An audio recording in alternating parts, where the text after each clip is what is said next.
Evil is the thing that necessitates the cross. Without evil, the cross isn't necessary to defeat evil.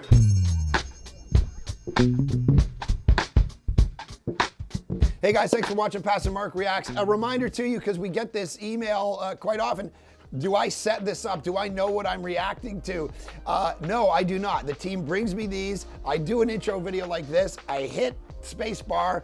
I listen and I look at you and I react to the best of my ability. And so hopefully you understand that's what a reaction video is, and that's why we call it Pastor Mark Reacts. Thank you guys so much for watching. This one's about Jordan Peterson talking about evil, I think. So let's get into it. One of the old metaphysical problems is, why would God allow evil into the world?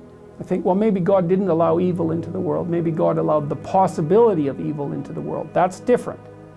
And maybe the world with the possibility of evil is actually a better world than the world without the possibility of evil. It's something like that, you know, in that maybe a man is better when he's a dangerous man who's being good than he would be if he was just a good man who wasn't capable of being dangerous. And I believe that because the best men that I've ever met are very dangerous men.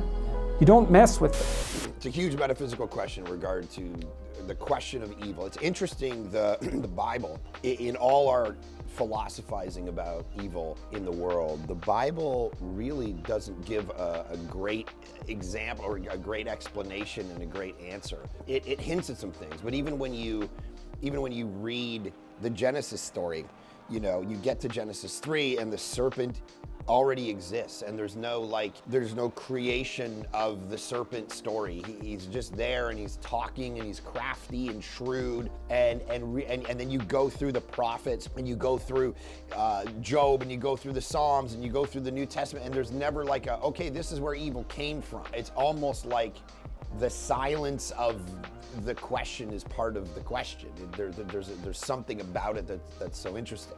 And so what I love about the Bible, though, is I remember hearing someone say this years ago, and I thought it was helpful, that when God creates the tree of the knowledge of good and evil, and he puts it in the garden, there's humankind, and he says, you know, you can eat of all the trees, but just don't eat of this one. What that does, this is kind of what Peterson's alluding to, the possibility of evil, but not necessarily injecting it into the story. I love that because here's what it looks like he's doing. It looks like he puts the tree, he says you're not allowed to do it, and what that creates is a scenario where you can actually have obedience without sin and evil in existence in the world. And that's the brilliance of the tree of the knowledge of good and evil.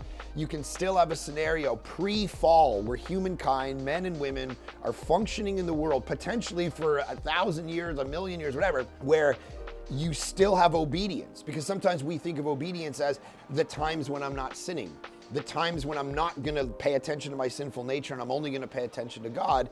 And if it's true that we can live in an unfallen state and yet not eat of the tree of good and evil, you have a situation where there's no sin, and yet there's this beautiful reality of obedience, where we're still, as the Genesis story, walking with God in the cool of the day. We're in relationship with the God of the universe, but that it's not with the potential of sin. And so I think, you know, his point is, you know, there's a world where, the philosophers, Jonathan Edwards and so on, talked about this a lot, the kind of the bell curve of the more option, the more opportunity there is for evil, the greater good actually plays out. And so you have to have the possibility of evil in order to appreciate the good. And I think that, you know, it's very interesting that the great moment, according to the Bible, the great moment of history is the cross of Christ, right? That's the great climactic moment where the glory of God is most being felt in the universe.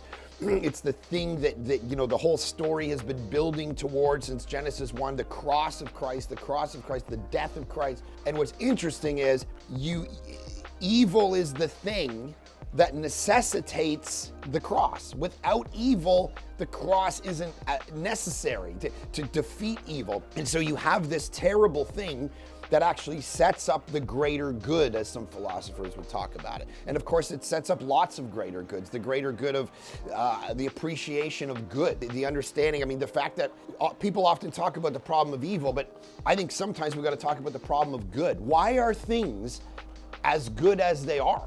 How do we know? Oftentimes people say, well, I'm going to put God on trial because he allows so much evil in the world. But we don't actually know what to compare that to. I mean, how do we know that God's not holding back 99.999% of the potential evil that could be raging through the world, the potential suffering that could be happening? We have nothing to we know it's an agnostic argument. We don't know how bad it could be.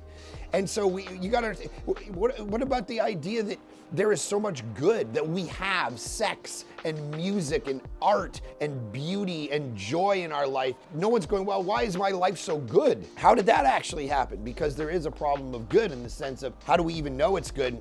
And who's the one providing what Jesus talks about, the common grace, where the rain and the sunshine fall and the good and the evil at the same time because of the common grace of God. So I think these are big questions. I think the point he makes at the end, where virtuous men could potentially have this dangerous side, I think is probably built into the creation story as well. I make man and woman, I put them in the garden, I give them this task to be a mandate, this Adamic mandate: go out, fill the earth, subdue it, do this great thing, to make the chaos, bring the chaos into order. It's a very interesting story because they're in Eden, but outside of Eden, it's wild and waste.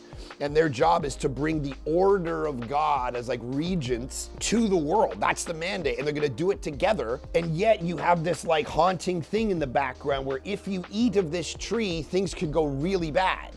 And so there's always this potential, as he's talking about, where you see virtuous people and they have this potential to be dangerous. They're so good at what they do.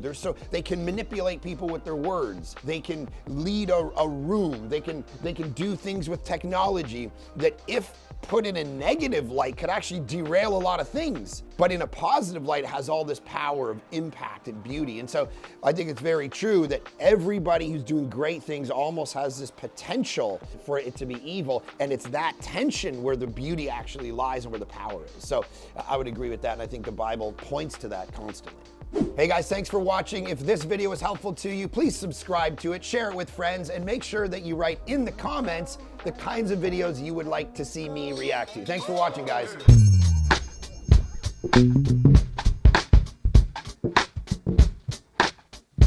Thank you.